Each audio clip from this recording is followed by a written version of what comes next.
Dalawang Chinese national ang arestado dahil sa human trafficking sa isang iligal umunong pogo sa Subic Freeport Zone.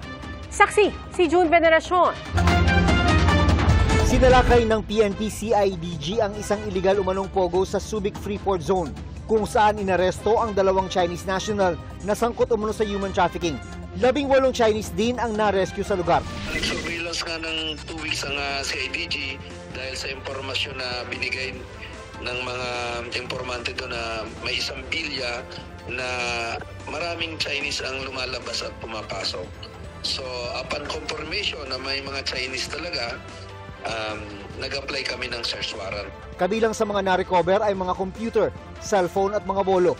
Nasa kustudiya ng CIDG sa Camp Crame ang mga suspect at ang mga na-rescue.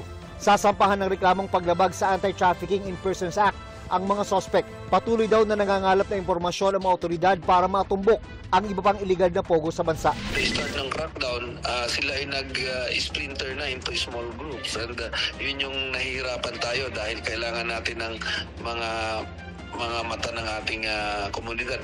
Sinusubukan pa namin kunin ang panig ng mga suspect. Para sa GMA Integrated News, June Veneracion ang inyo, saksi. Mga kapuso, sama-sama tayong maging saksi. Mag-subscribe sa GMA Integrated News sa YouTube at para sa mga kapuso abroad, samahan niyo kami sa GMA Pinoy TV at sa www.gmanews.tv.